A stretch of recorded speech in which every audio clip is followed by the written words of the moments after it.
উপজেলা পরিষদ নির্বাচনের গণসংযোগে ব্যস্ত প্রার্থীরা নানা প্রতিশ্রুতি নিয়ে যাচ্ছেন ভোটারদের দ্বারে দ্বারে। এ বিষয়ে আরও জানাতে গাইবান্ধা এবং বরগুনা থেকে যুক্ত হচ্ছেন আমাদের সহকর্মীরা। শুরুতে যেতে চাই গাইবান্ধায়, সেখানে আছেন সহকর্মী আসাদুজ্জামান মামুন। মামুন, নির্বাচনের প্রচারণায় প্রার্থীরা কি কি প্রতিশ্রুতি দিচ্ছেন এবং ভোটারদের বা প্রত্যাশা কি?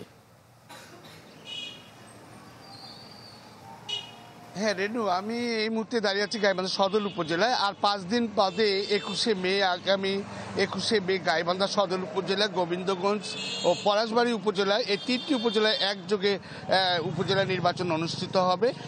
এখানে সকাল থেকেই কিন্তু আপনার প্রার্থীরা নির্বাচনী প্রচারণায় ব্যস্ত সময় পার করছেন। আগামী 21শে মে অনুষ্ঠিত হবে এই গাইবান্ধা সদর উপজেলা পরিষদ নির্বাচন। এই উপলক্ষে প্রার্থীদের পোস্টারে ছেয়ে গেছে শহর হাটবাজার থেকে শুরু করে আপনার গ্রামগঞ্জের বিভিন্ন পাড়া মহলায়, পাশাপাশি মাইকিং প্রচারণায় কিন্তু সরগরম হয়ে উঠেছে। এই নির্বাচনকে কেন্দ্র করে ইরিবোরো কাটার যে মারাই মৌসুম চলছে, এটার ব্যস্ততার কারণে ফাঁকে কিন্তু সন্ধ্যার পর চায়ের স্টল বা বাজার স্টলগুলোতে আপনার চায়ের আড্ডায় মেতে উঠছেন। এখানে নির্বাচনী প্রার্থী হিসাবে অজানা চোখে ঘুম নেই কিন্তু প্রার্থীদের। তারা নাওয়া খাওয়া ভুলে রাত দিন ছুটছেন ভোটারদের দ্বারে দ্বারে এবং সময় তারা কুশল বিনিময় করছে, পাশাপাশি তারা উন্নয়নের কথাও বলছেন এবং ভোট প্রার্থনা সহ দোয়া কামনা করছেন। গাইবান্ধা সদর উপজেলা নির্বাচনে চেয়ারম্যান পদে 7 জন, ভাইস চেয়ারম্যান পদে 8 জন, মহিলা ভাইস চেয়ারম্যান পদে 6 জন প্রার্থী প্রতিদ্বন্দ্বিতা করছেন। এছাড়া কিন্তু গাইবান্ধা সদর উপজেলার গোবিন্দগঞ্জ এবং পলাশবাড়ী উপজেলা নির্বাচন অনুষ্ঠিত হবে এই একই দিনে।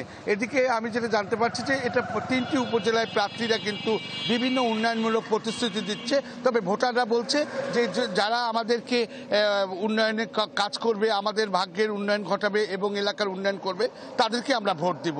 এই ছিল এখনকার মতো সর্বশেষ খবর। মামুন, আপনাকে ধন্যবাদ। এবার চলে যেতে চাই বরগুনায়, সেখানে আছেন সহকর্মী আবু জাফর সালে। আসছে নির্বাচন ঘিরে ভোটারদের মধ্যে আপনি প্রতিক্রিয়া কেমন দেখছেন? তাদের আগ্রহী কতটুকু? রেনু, আসলে ভোট গ্রহণের দিন যতই ঘনিয়ে আসছে এবং নির্বাচনের যে প্রচারণার মাঠ ততটাই গরম হচ্ছে এবং ভোটারদেরও যে আগ্রহ এবং ভোটের বা নির্বাচনের উপরে সেই আগ্রহটাও বাড়তে শুরু করেছে। আমি যদি আপনাকে বলি যে বরগুনার 6টি উপজেলার মধ্যে বরগুনা সদর এবং বেতাগী, 2টি উপজেলা 3য় ধাপে নির্বাচন অনুষ্ঠিত হবে। বরগুনা সদরে 5 জন উপজেলা চেয়ারম্যান প্রার্থী ছিল। এখানকার যে 4 জন আওয়ামী লীগ সমর্থিত, যার মধ্যে ইমরান হোসেন রাসেল, তিনি গতকালকে ইনামুল হক শাহীন নামে আরেকজন উপজেলা চেয়ারম্যান প্রার্থীর মঞ্চে তিনি প্রচারণা শুরু করেছেন এবং এখানে জেলা বিএনপির সাবেক সাধারণ সম্পাদক তিনিও প্রার্থী রয়েছেন।